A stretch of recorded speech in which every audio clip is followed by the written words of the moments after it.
Welcome to Political Beatdown. Ben Meiselas, joined by the one and only Michael Cohen. Cohen, we've got a lot to talk about. Ivanka wrapped up her testimony.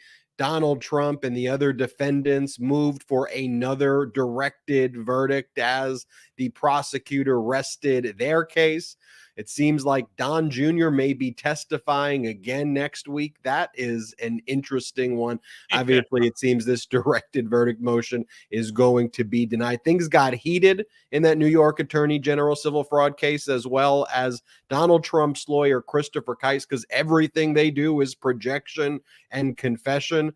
Called out the prosecutor and said that you must be Vladimir Putin's friend the way you're behaving, and Judge Engoron just like screamed at him, like, what are you doing? That's like McCarthyism 2.0 right there, is what Engoron said. I also want to talk about Trump's speech in Florida, where he praised Kim Jong-un and Viktor Orban and confused North Korea with China. That's a common thing Donald Trump keeps on doing. He keeps calling countries by their wrong names. And we should also touch upon President Biden's speech today, which I thought's a perfect contrast. And then, of course, the election results. We've been saying it, Cohen, the pro-democracy community and the anti-MAGA community, it's a real thing, and legacy media is ignoring it. They're pushing their standard narratives. Even after something proves the thesis correct, legacy media goes back to their narratives. But look, that's why the Midas Touch Network is growing the way it is. That's why the Beatdown Brigade and Political Beatdown is growing the way it is, because it's unadulterated truth. It's just the facts, and that's what we discuss here. Michael Cohen, how are you doing? I'm obviously not in my same room. I've been traveling a little bit, but it's good to be here, even if it's a different location. Yes. So much going on. I just want to touch on a couple of things that you said. First and foremost, Donald has now continuously flubbed various different things at these rallies, or I should call them the Klan conventions, because that's really what they look like to me. Something I had spoken to him about many a time. There's just no diversity in there. Yeah, you'll see the occasional black man or woman that they'll put camera left or camera right. They're paid actors, by the way. You'll notice like his rally that he had in Florida, all of 10 minutes away from where the debate was being held. Counter programming by Donald. Also, again, 99.95. It's like Ivory soap, because that's what it was. It was pure, non-diverse, white privilege, angry maggots. That's all that they are. It's like a Klan meeting, something I've been talking about for now about 5 years. But interestingly enough, that the guy is having a rally, a counter rally, in the same exact area as the GOP Republican presidential, debates, or I should say nominee candidate debates. It's so pathetic, the fact that the GOP as a whole, especially run by Ronna Romney McDaniel, that they will allow a candidate. Think about this for a second. It's the GOP trying to find who would be the best candidate to run against Joe Biden in 2024. And the guy who is holding that slot doesn't even have enough respect for the party to appear on the stage with others who want to run against him. Now, either the GOP should cancel these debates completely, or demand that Donald show up, be on the debate stage in order to get their blessing, in order to be the GOP nominee. Now, he could easily turn around and say no, and they could easily say, well, then fuck you. You're not going to be the Republican candidate. All right. You could always be the independent candidate. We don't care. But the GOP is not going to back somebody that has no respect for it. But not these folks. They are so afraid of this guy. And I can't understand why. Well, okay, that's one part. Then you talked about how Don Jr. is likely tomorrow or Monday when they resume trial. This time it's now defense putting on their case. And just to remind all my brigaders here, there's 127 names on the witness list, but it's actually not really accurate. It's more like 140, because of the 127, number 127 on that list is anyone that was called as a witness by the prosecutors, by plaintiff, meaning I think that there were 25 on Tish James's witness list, of course, myself included. But then they also had Donald, they had Don Jr., Eric, Ivanka, Weisselberg, and all of those names appear on both of the lists, not mine. However, clearly, based on number 127, there is an argument that could be made if they would want me back. I don't think that they do.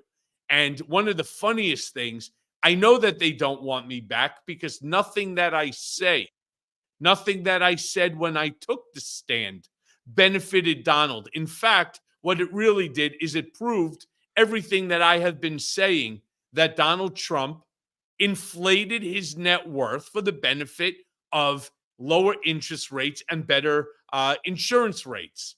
I said it.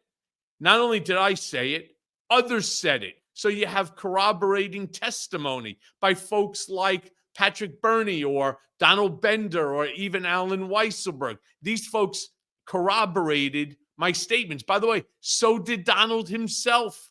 Donald actually corroborated my testimony that he knew about the statement of financial conditions being inflated. He said so himself. And better than that, he even claimed, that he approved them, something I also said. So look, then of course you're going to have Alina Habba, right? The future ex-Mrs. Trump, that comes out, walks down the steps anytime that there's a camera to be had. There she is, right? Flipping the hair. She's got the whole sort of Ivanka thing going on there, where, it's like she walks down and she's all tootsed up to the hill, gets up there. The first thing that she does is, of course, attacks me. We won this case. We're going to be making a motion for directed verdict. They already lost that twice in their request to Judge Engoron. They lost that twice, but doesn't make a difference. They're now going to make a motion for directed verdict. That's also, unfortunately for them, going to fail. Okay. So the next thing, of course, that they have to do is attack me. Oh, Michael Cohen lied. He perjured himself. There are still just too many people out there that do not understand what it is that Alina Habba is even talking about. And what she's talking about is, yes, I did say that I lied. I lied to Judge I lied to Judge William H. Pauley III, the sentencing judge in my case, considering I was given literally 48 hours from start to finish of my case. And if I didn't plead guilty, they were filing an 80-page indictment against not only myself, but they were going to include my wife because we filed joint tax returns. That was the argument. And I would never allow that to happen to my wife. Not yesterday, not today, not tomorrow, not ever.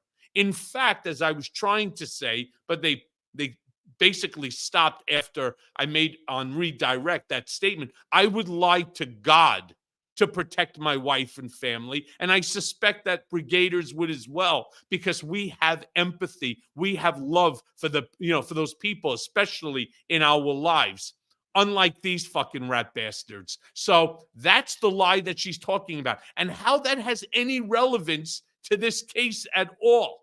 Right now, she did pick out one sentence in the entire 500-page Senate Permanent Select Committee on Intelligence hearing transcript, where it said, did Donald Trump, question to Michael Cohen, did Donald Trump specifically tell you to inflate his assets in the statement of financial condition? And I said no.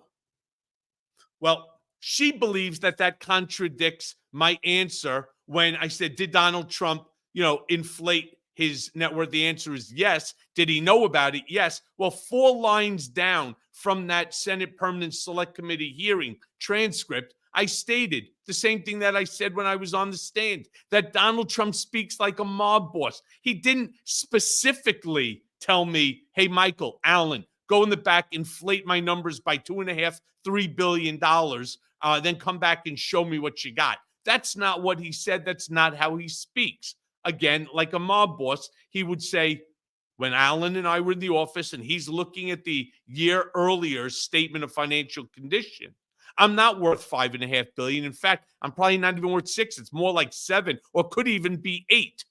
Go into the back, figure it out, and come back and see me.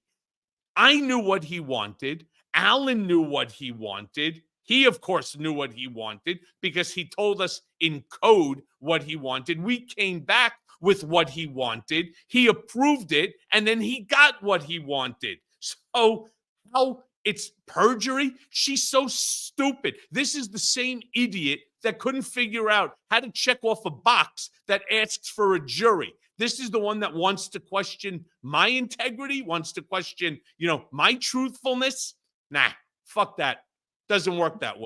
Michael Cohen, they say they want to call Don Jr., but what is Don Why? Jr. actually going to testify to? Because in the cross-examination, he said that he has not reviewed any of the statement of financial conditions, right?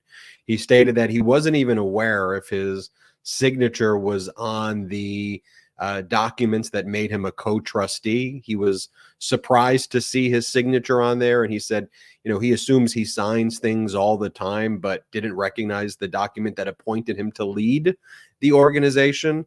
And so what relevant things does he have to even say? And the New York Attorney General made an interesting move that I think was a bit of a mistake, although it's not going to impact anything because Judge Engoron did not grant their request. And the New York Attorney General prosecutors filed a motion to exclude certain witnesses and certain testimony because it has absolutely zero relevance in the case.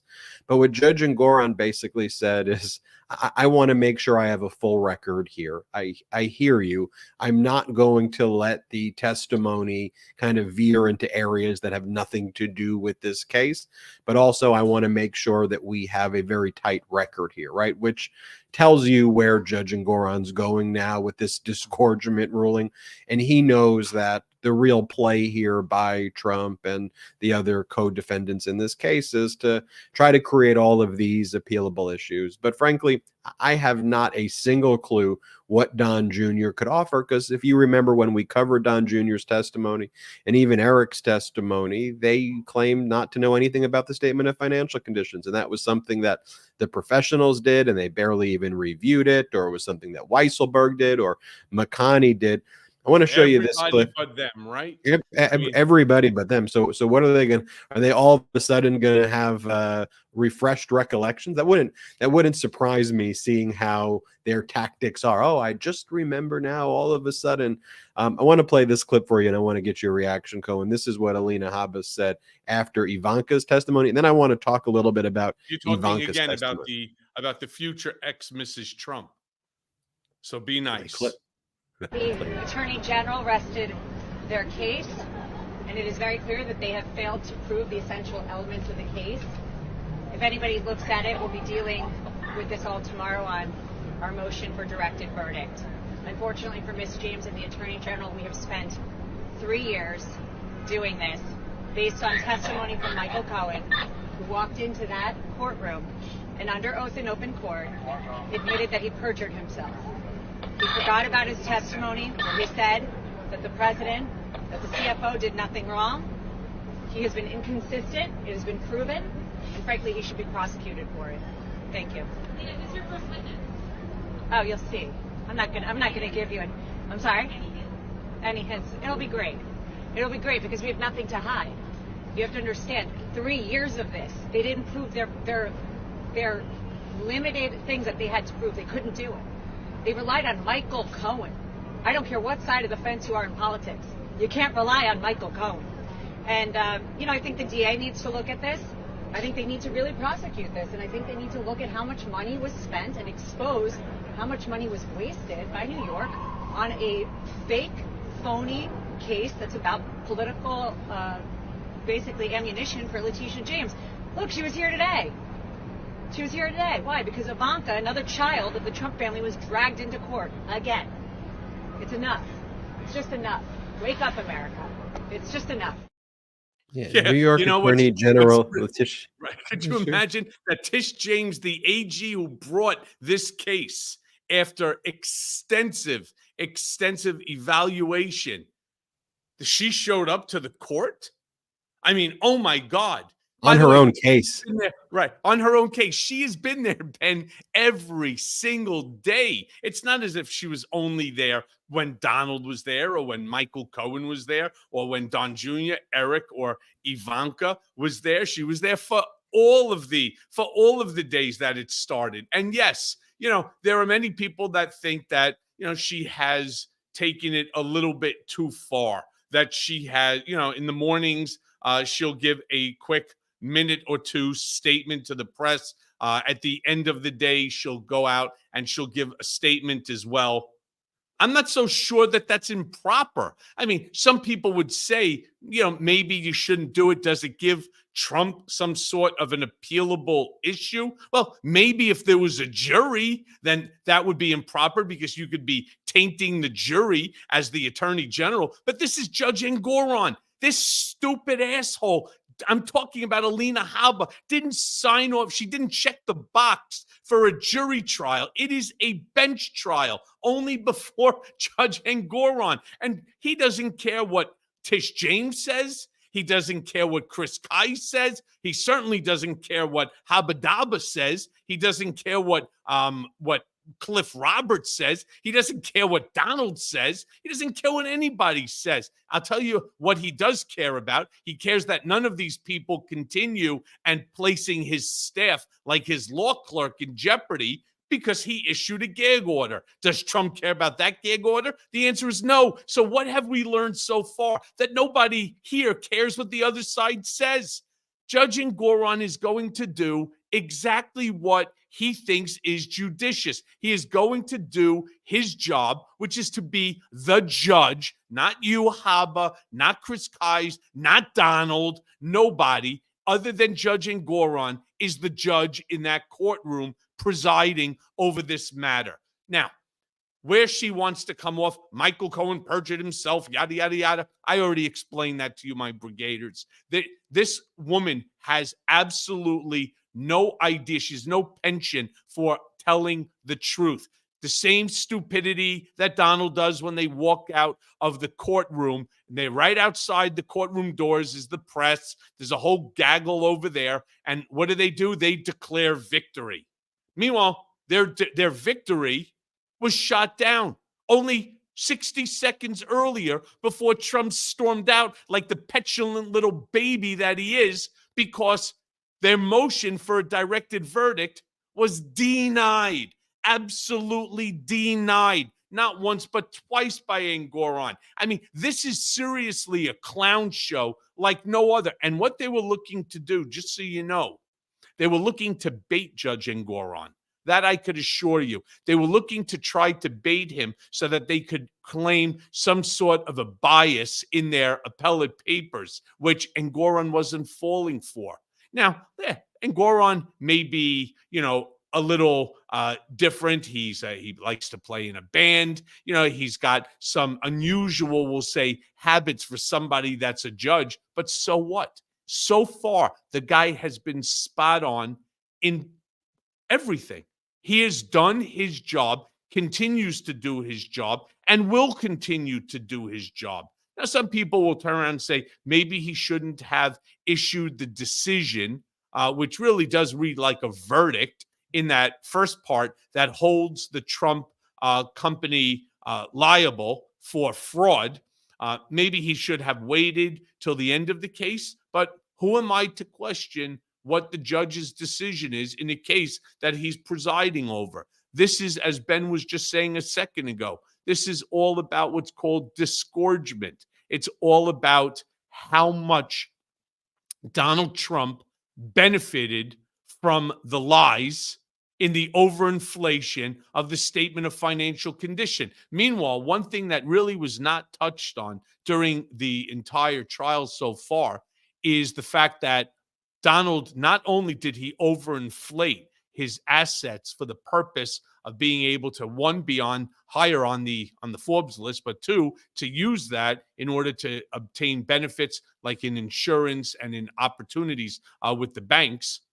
But he also deflated the same assets for the purpose of paying less in taxes. So you have it here, you have it here, you have it here, you have it here. Hobbs just has to make her decision. And maybe what we should do is, we should give her another chance at filling in boxes, because she obviously can't even do that. So how they're going to end up now on direct and bringing in Don Jr. again, bringing in Eric, bringing in Weisselberg, bringing in Donald himself. He claims he wants to come back to the stand and continue to testify, something I have said repeatedly. And this is even before I became adverse to Donald. Every time Donald testifies, every time Donald opens his mouth, he puts himself in more peril than keeping it shut. Now, the funniest thing, if I can just jump on to this whole issue of Ivanka, right? Ivanka, if I'm not mistaken, stated on direct by prosecutors that she did not recall 28 times. Now, it's funny for somebody that wants to talk about how smart that she is, or how good her memory is. By the way, I didn't say I don't recall. If I said once it was something that I had no knowledge of, I just don't recall if I had knowledge or I was even involved in it. There was no document showing I was or wasn't. I just didn't recall. So maybe I did once. 28 times on things that she had dozens and dozens of emails on. 28 times. It's funny how she, her brothers, her daddy, the GOP, the maggots keep questioning Joe Biden's ability in terms of cognitive abilities. Joe Biden doesn't seem to be turning around saying, I don't recall, I don't remember. He seems to remember a whole lot. So before they start attacking his ability to remember, she's the one who should turn around and say, maybe I do recall. Maybe I lied when I said I don't recall because I don't want to answer it because it doesn't help my father or it doesn't help my brothers. At least that would be an honest answer. Yeah, and the fact that the Trump kids don't recall material information about the operations of not just a random business, the business that they were supposed to be the leaders of.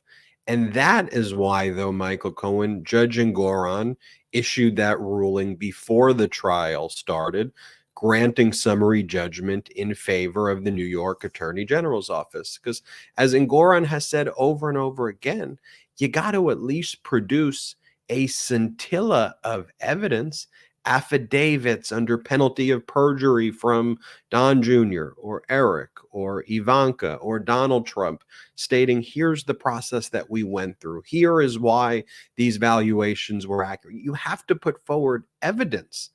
And when you say you don't recall and you don't know, I get that you're doing that strategically to probably do an end run around invoking your Fifth Amendment right against self-incrimination, which in a civil case would be an adverse inference against you. And so you're trying to avoid putting forward the incriminating information. But by not putting forward evidence, and the New York Attorney General, as they said today in opposition to the directed verdict, Judge, this is a document case. We look at the documents, we look at the valuations, we look at the undisputed evidence, not that the New York Attorney General's office generated or had to find in the catacombs of Paris or something. It's these are the documents that the Trump organization made, created, and utilized. Let's look at their documents. To jump in for a quick sec here. So, it's very funny because Alina turns around and says, you can't listen to what Michael Cohen said. Mind you, I've now been before with Alina with her depositions. There was this one case called Galizia, where actually Trump's team was winning until the attorney in that case subpoenaed me to testify, which I ended up doing. She, of course, pulling her antics at a deposition, tried the same nonsense. They lost. Not only did they ended up settling literally on the courthouse steps, just as they settled with me in the in the legal fees case. She is a legal beagle in her own mind. It's amazing that in her own mind, she thinks she's like Clarence Darrow or somebody, that everything with her is an Ironside or a Perry Mason moment of an I gotcha. Meanwhile, they lost so far on all the matters that I've been dealing with. They're going to lose on this one, as you appropriately put it, but no point in wasting any more time on this. I'm dying to see whether they do actually call Don to the stand, Don Jr. I am dying to see if they're going to bring Eric back. All right. I mean, talk about two fucking disasters for a case, especially one that deals with that. Do you know in one of the cases, the lawsuit that I brought against the Trump organization, Eric actually responded to the question, who is Alan Weisselberg? And he did not know, or he claimed that he was unaware as to what title that Alan Weisselberg held after 2017, when the Trump organization was placed into the Donald J. Trump Foundation. Really? You don't know that he's still the CFO and the trustee? Seriously? Considering every move that you made, his signature had to be attached? You and Don were the trustees, but he was the executor. So how he didn't know that? I mean, talk about full of shit. Either he's full of shit or he's even dumber than I say that he is, which he's not. So clearly we know what the answer is.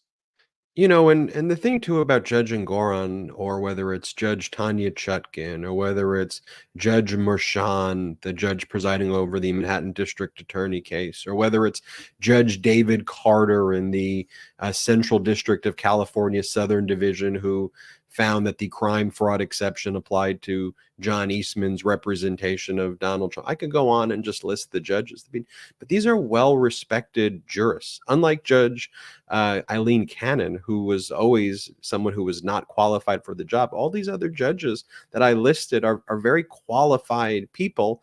And notice Donald Trump attacks the qualified judges and loves the unqualified judges. And that's a theme that transcends politics, our body politic. And that's something that I think Americans in general, though, are recognizing more and more and more. I've already recognized, despite media narratives trying to create these kind of artificial divisions where they don't actually exist. And Americans want competence. Americans know what kind of competence looks like. And so when you have Donald Trump just praising incompetent people and failed authoritarians. I mean, when Trump's giving these speeches and he's praising Kim Jong-un or Viktor Orban and saying how smart they are, and then you look at these countries like Hungary that has 20% inflation and their entire GDP is $180 billion, which is like less than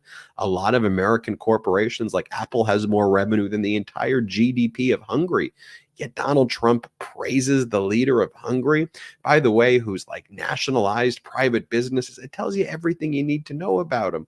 And again, it comes to the issue of kind of just like competence and who his crew is and what his vision of our country is. I mean, we're so much better. North Korea, Hungary. I want to show you Donald Trump's speech that he gave in Florida. Where he continued, it's a stump speech. These are statements that he, is reading off a teleprompter. And he continues to misstate things and continues to praise authoritarians. I want to show you that. And then I want to have a discussion with you, Cohen, about what went down on November 7th. Because we see over and over again in these special elections, and now in the November 7th election, there's actual tangible data that reflects what it is that we talk about, this pro-democracy coalition and this repudiation of MAGA. Yet the media, it's almost like a media Ponzi scheme of replacing their prior fraudulent narrative with another fraudulent narrative to try to cover up how they've been wrong before. I want to talk about that and more, but let's take our first quick break. Fellas, can you smell the pumpkin spice in the air? If you haven't heard, it's Fresh Face Fall, and nobody else can give your face the love it needs other than our friends at Manscaped.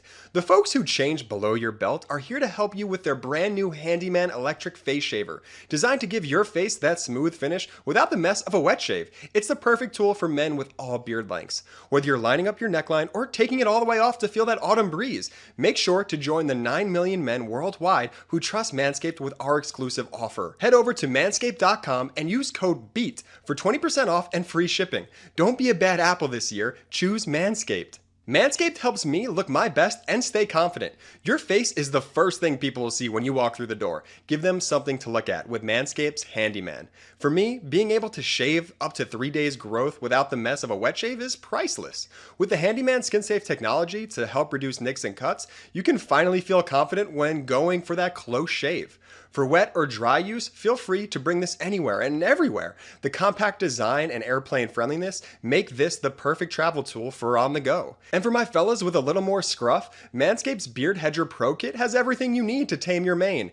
Featuring their signature beard hedger, this cordless trimmer has a rotary wheel that gives you 20 hair cutting lengths, all with one guard. The beard hedger is a high-tech piece of art in a travel-size package with a long-lasting battery, universal charging, and a strong motor. Trust me, gents, you can't go wrong with any of these options. Get 20% off and free shipping with the code BEAT at manscaped.com. That's 20% off with free shipping at manscaped.com and use code BEAT. Hit the refresh button with the Handyman. Lomi is the only appliance that prevents food waste from stinking up your kitchen and polluting the planet. Now that I've invested in a Lomi, it's changed the way I deal with my food waste. Lomi is the biggest innovation in the modern day kitchen since the dishwasher. Lomi has helped me turn my home into a climate solution. Now I can transform my organic waste into nutrient-rich Lomi earth that I can feed to my plants, lawn, or garden instead of sending it to the landfill. I can help the environment and make my life easier. In just 4 hours, Lomi transforms almost anything you eat into nutrient-rich plant food at the push of a button. It's smart, simple food recycling that fits my space perfectly. Cut the chore of doing the trash in half and eliminate bugs and odors in your kitchen. And here's the bonus. You get to feed your lawn and garden with an all-natural fertilizer that you just created out of your food scraps. All my food scraps, plant clippings, and even those leftovers I forgot in the back of the fridge can go back into my garden, helping me grow more nutritious food at home. I learned that food waste makes up a huge portion of our personal carbon footprint also. By reducing the amount of food I send to landfill, I'm helping to do my part for the planet. Whether you want to start making a positive environmental impact or just grow a beautiful garden, Lomi is perfect for you.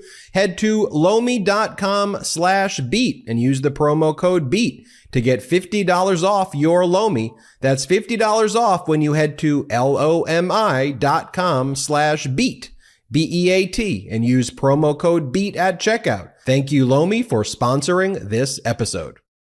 Thank you to our pro-democracy sponsors here on Political Beatdown. Y'all are the best. Let's get right back into it, Cohen. I want to show you the speech that Donald Trump gave in Florida yesterday. And this is the stump speech that he gives, where he praises Kim Jong-un and then he praises Viktor Orban and how powerful they are. And how this isn't disqualifying is beyond me. But first, let me show you where Donald Trump praises Kim Jong-un and confuses North Korea with China. Play the clip. What's to say? They're stupid people? Kim Jong-un leads 1.4 billion people, and there's no doubt about who the boss is. And they want me to say he's not an intelligent man. They get very personal when I say that because they're fake news. That's why they do that. They're fake. They're fake people, and they're hurting our country very bad.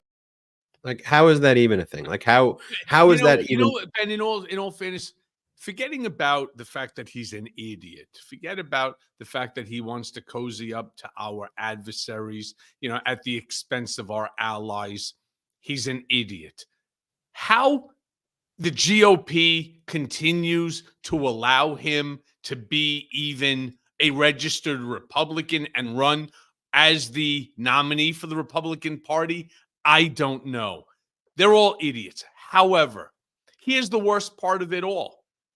How the hell is anybody still backing him? The fact that he could say that, whether it's on television, whether it's in front of a crowd at a rally, how those words can come out of his mouth.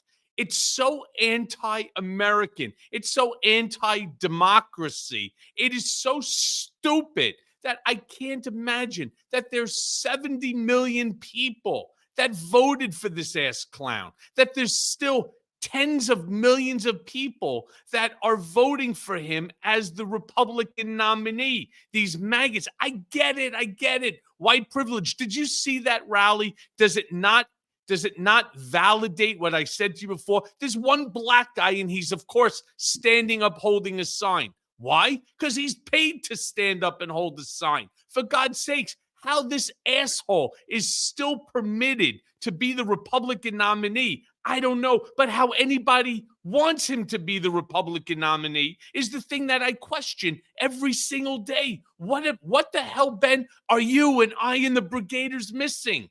And it's why, not only is this Midas Touch Network, as you like to say, and I say even more than you, it is raw, it is unfiltered, but it is factually accurate. There is no innuendo here. What we give is what is reality. If there is somebody here that doesn't agree that these statements should be disqualifying, but not even so much on a Republican stage or a Republican basis as the leader of the GOP, it should be disqualifying if you're an American, if you believe in democracy, regardless of what party you're with, whether you're Republican, Democrat, Independent, it makes no difference. It should be a disqualifier because it is anti-democratic, and more importantly, it's just plain ass stupid. I couldn't agree more with you. And you talk about the privilege that's part of this movement. When Donald Trump filed yesterday, the appeal to the gag order imposed on him by federal judge Tanya Chutkin, one of his main arguments to the DC Circuit Court of Appeals is discrimination. He's arguing that he's being discriminated against as a heckler, and that this presents a heckler's dilemma, he writes, that he's being discriminated from saying these things and attacking and threatening witnesses, and that's discrimination. They play the victim card so quickly, and which is also why they look up to like fake strongman, and they idolize people like Kim Jong-un. And here's this next clip. This is part of the stump speech that Donald Trump gives, where again he says something that's incorrect, or he is either just completely wrong and just says the wrong thing over and over again, or he's utilizing the Russian talking point that Ukraine is part of Russia. So when he says that Hungary fronts Russia, it does not front Russia. I don't even know what that expression means. Fronts it. It does not border Russia. And then he praises Viktor Orban. And as I said, Viktor Orban is an authoritarian leader of Hungary. Let me be very clear to all the beatdown brigaders. To Cohen's point also, I don't care whether you're a Democrat, a Republican, an independent, whatever. We don't want America to become hungry, okay? The country hungry. And we don't want America to become hungry either. But with a GDP of $180 billion, that's less than the annual revenue of Apple. It's like equal to the annual revenue of Cigna. And it has 20% inflation, and they're nationalizing private business. We don't go, what can America look like? North Korea, what should America look like? Hungary, that's what Donald Trump says. And to your point, how that's not disqualifying. Here, play this clip. And this is a line he does in every speech praising Viktor Orban, of all people. Play this clip. World War III if we're not careful. I was very honored, a very great head of a country. Viktor Orban, Hungary, very powerful. He fronts on both Russia and Ukraine, knows them both very well. He told me a lot of things, great guy. But they asked him about... He told me a lot of things. They're all beautiful, right? That he's a powerhouse. He knows everything. He's really smart. And Bibi Netanyahu's an idiot. And so is Trudeau. And so is Macron. And so is Angela Merkel. And so is everybody else, right?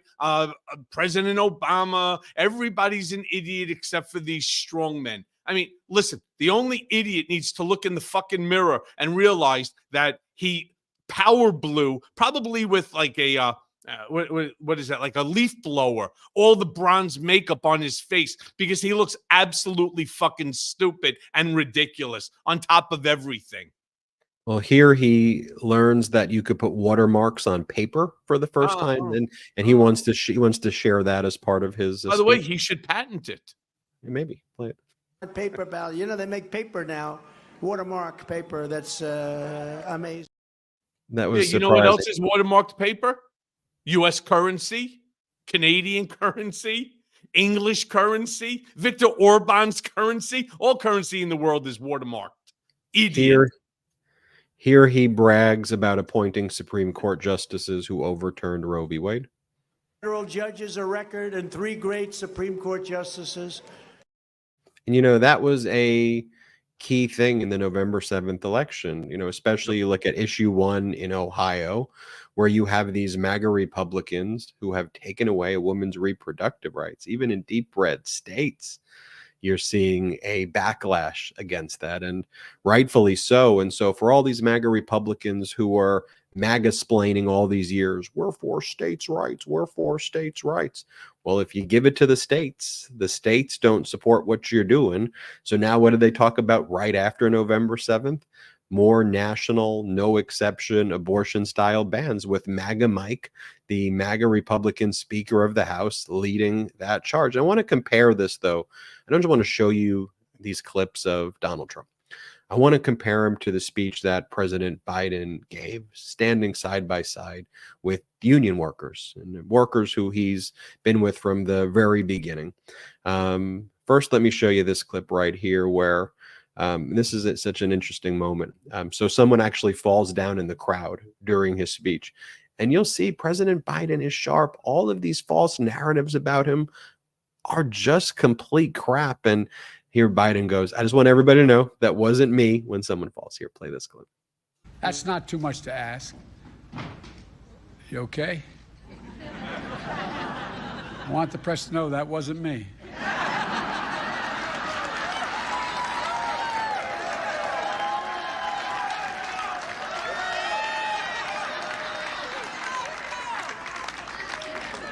Yeah. And here is Biden's. How could you not love the guy? I mean, it's a real litmus test. I stand with many people that say, I wish he was 10 years younger. I do, but he's not. And look at what the options are, for God's sakes. It's either you're going with somebody who is empathetic, somebody who's got a good sense of humor, somebody who understands government, who understands democracy and respects the Constitution of the United States.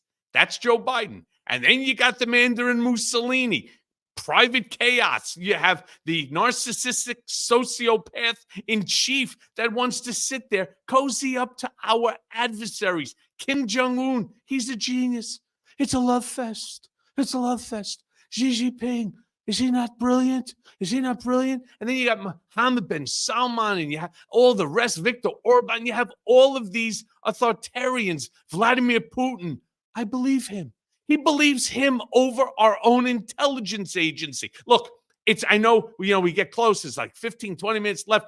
Donald, fuck you. You get the 2-finger salute because you are so out of fucking control. You are so fucked up and out of control. I can't figure out what the fuck happened to you. Where is the Donald Trump who was always an asshole, but it was different? What the fuck happened to that Donald Trump? The Donald Trump that the first thing that he was supposed to do when he got into office, infrastructure bill.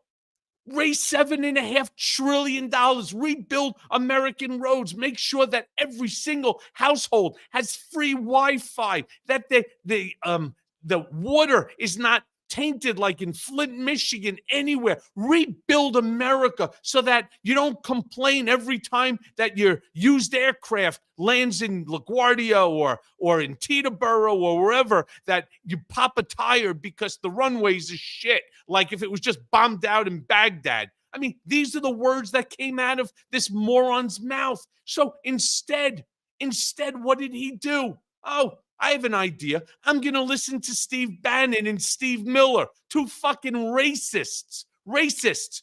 Oh, let's just do a Muslim ban. I have an idea, right? Because I have a problem with Muslims. I don't like them. So therefore, what am I going to do? I'm going to ban them from America. And that's what this asshole tried to do.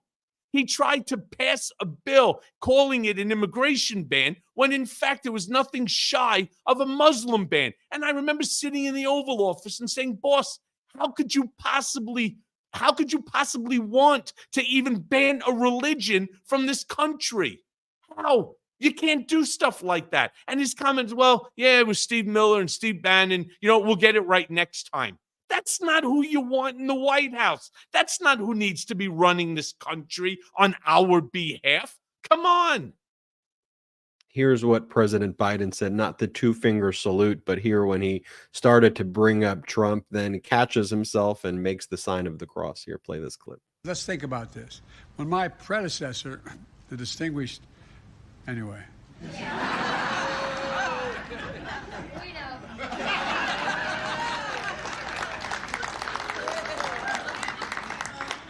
When my predecessor was in office, 6 factories closed across the country. Yeah, and it's really a litmus test. Like if you watch that and that cause a compassionate man like that, who is someone who's fact-based and executes the things that he says he's going to, and that bothers you. One of the things I posted, and I just want to read the post that I made because I don't want to jumble any words here. Because as I take a look at what Trump was doing, what Biden was doing, and the choice we all have to make before the show, I wrote this down, Cohen. So I just want to read from it. I wrote, the lesson from all the recent special elections and the recent November 7th election is actually not that America is a very divided country. Americans simply want normalcy and actually share a lot in common. It is the media in search of conflict and ratings combined with self-interested provocateurs in search of power and self-aggrandizement who sow the seeds of division among Americans so that authoritarianism can and will fill the void. What is so astonishing to me is the magnetism of authoritarianism and fascism. Like flies to UV light, it should seem obvious the fate that awaits us and the path to avoid the fly trap of fascism. Its bright, beaming warning signs are there for us all to see. Yet seemingly intelligent people, for various short-sighted or self-interested reasons, who have the ability to change course, fall right into the trap and ignore history's basic lessons. And the lesson that we saw on November 7th, I mean, how is it that you have an incredible victory for the pro-democracy movement, yet again, where all of the media was saying that that was not going to happen? We were saying that was going to happen here on the Midas Touch Network, and not to spread hopium, but just by following the trends. And then where does the media go right after? Even that evening, which by all accounts was actually a repudiation of MAGA and embracing the policies of President Biden. What does the media do? Their whole narrative was attacking President Biden over and over again. They moved right on away from the Democrat successes and attacked Biden. And could you imagine if that evening went the opposite way, what the coverage would have been? It would have been wall to wall, the most vicious anti-Biden stuff that there is.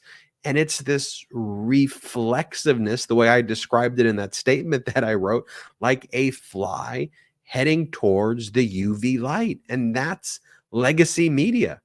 And I think, Political Beatdown and the Midas Touch Network is basically saying, let's not go to that light. Let's go to the light of truth.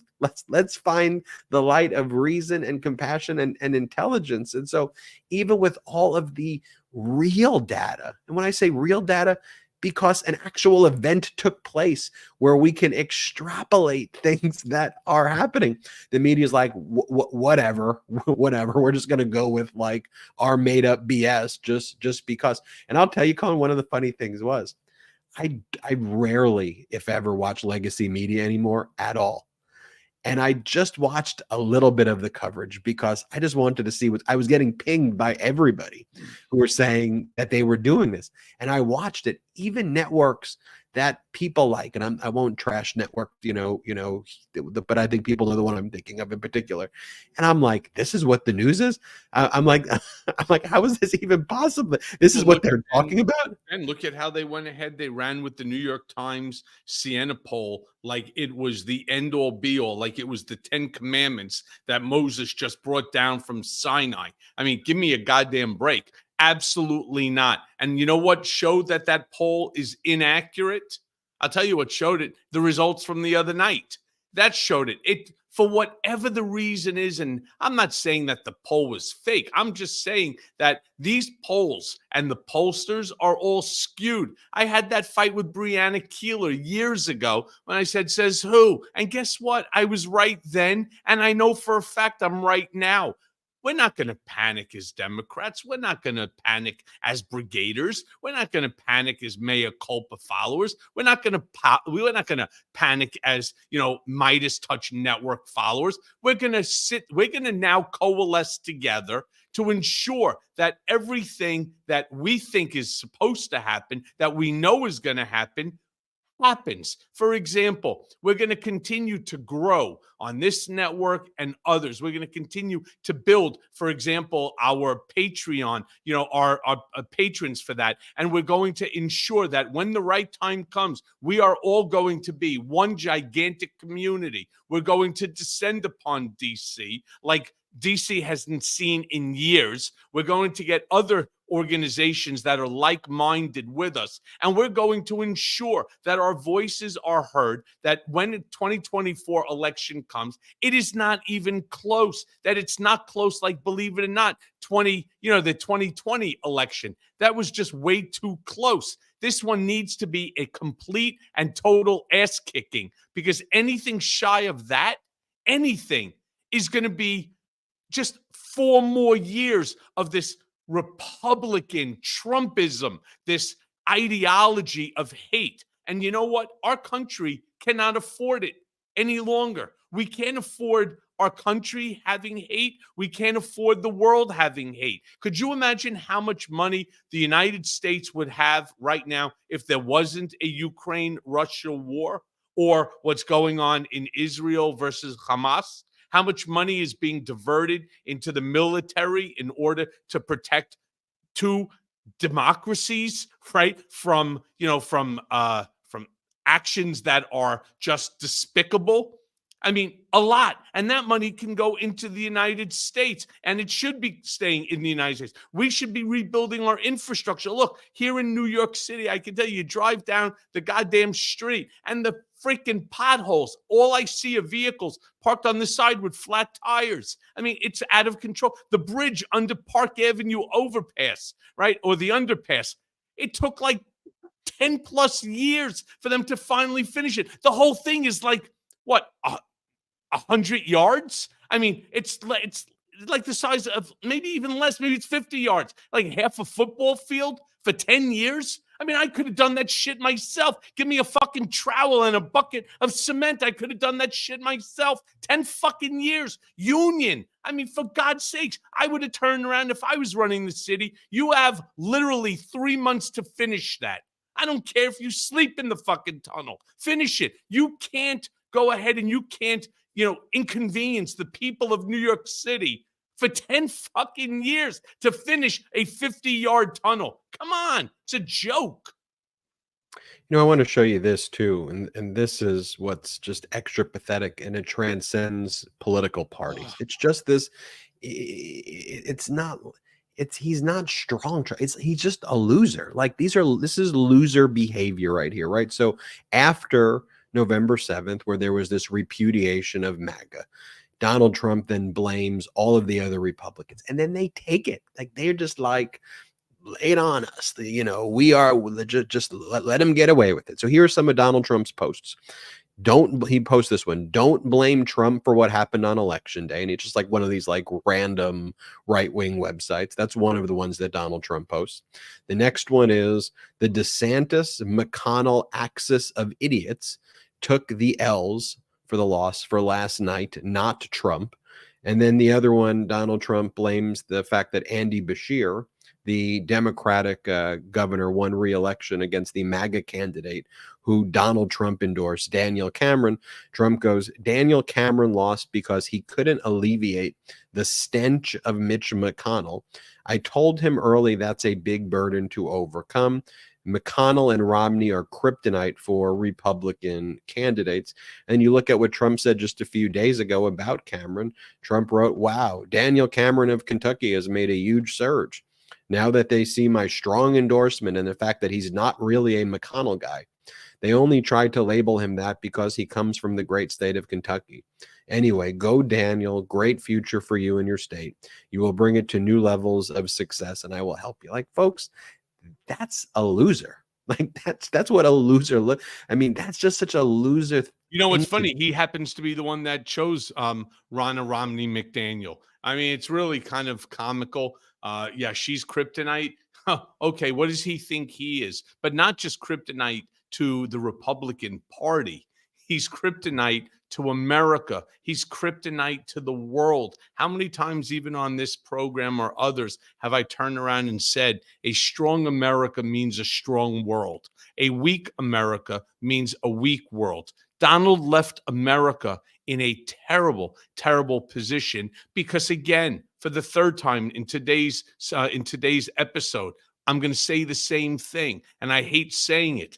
Donald Trump is cozying up to our adversaries at the expense of our allies. He did it in his 4 years, and and unfortunately, we're dealing with the repercussions now. And I love it when you listen to these morons, these MAGA morons, the ones with the 3 teeth and 4 brain cells that want to turn around and tell you that if Donald was president of the United States right now, Russia never would have invaded Ukraine.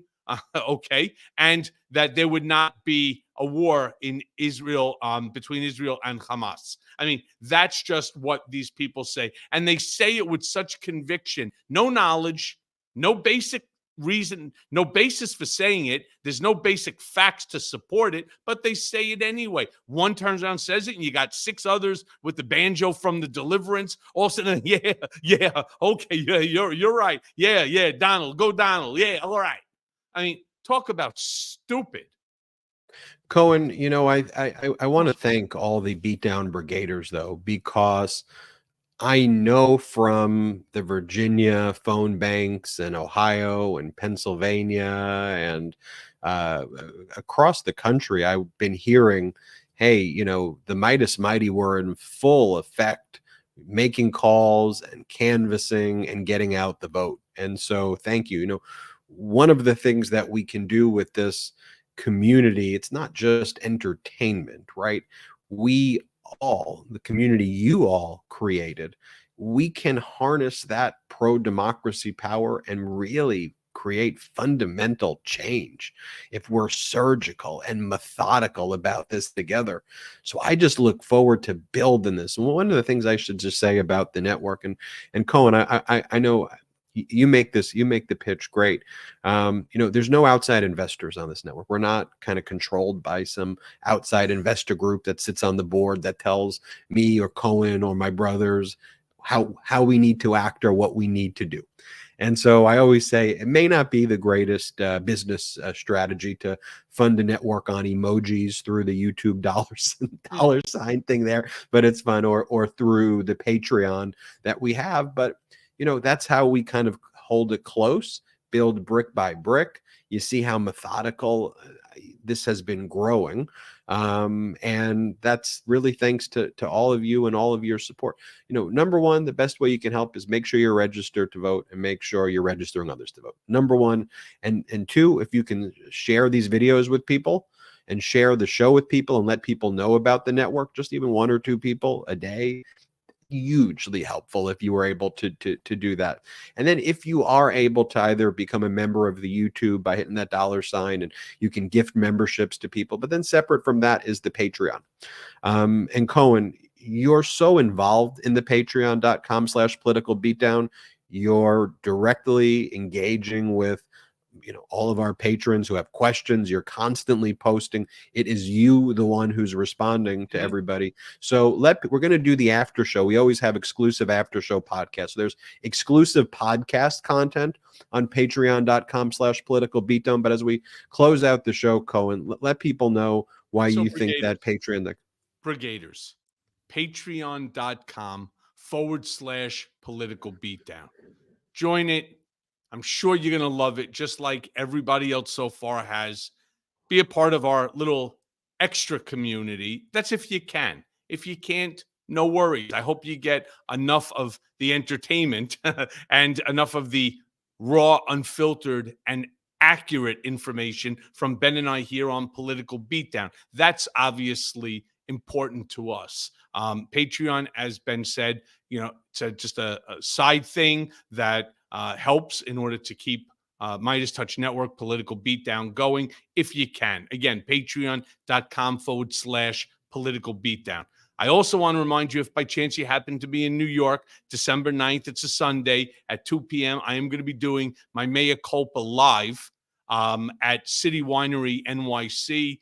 If you are in New York, you want to see me, it's not expensive. It's going to be a lot of fun. Going to have a lot, and I believe Katie Fang is going to be my guest of the Katie Fang show on MSNBC. That's great. We always have a good time whenever we're together. Short of that, Ben and I can't thank each and every one of you enough for being a part of our lives, for helping us to grow Political Beatdown to the #1 news show on YouTube in the world. I will turn around and share a couple of interesting things, but more, I'm going to do it on Patreon. But I had some incredible meetings regarding a movie, a documentary. There's so much that's going on right now. And to be very honest with you, I wish that it wasn't. I wish that the world was quiet and that America was at peace and we were all good with one another, instead of watching these assholes tearing down missing people signs, missing Jews that are, from Israel, Americans, especially, just tearing them down with no basis for doing it other than being racist, anti-Semitic, etc. And you know what? The good thing is people are actually videotaping them. They're putting it out on TikToks and YouTubes and Instagrams and so on. And we are finding out who these people are, notifying their employers, and there's already more than a dozen of these animals have either been expelled from their schools or thrown out of their jobs. So you know what? Good for everybody taking a stand against racism and against anti-Semitism. And again, that's what we're all about. That's what Ben, myself, the entire Midas Network, Political Beatdown, Mea Culpa. Remember, it's the blue Mea Culpa icon, because that's now on the Midas Touch Network's RSS feed. That's where you can get the new. There you go. That's where you get all the new podcasts. My upcoming one is going to be General Mark Hertling, and that's not an episode that you want to miss. It's absolutely fantastic. So again, on behalf of Ben and myself, we thank you from the bottom of our heart, and we will continue to push every single time and every single day. We will continue to push for democracy and for America. Time for the after show. Patreon.com/political beatdown. Brigaders, thank you so much. We appreciate you. We'll see you next time on Political Beatdown. Shout out to the Midas Mighty.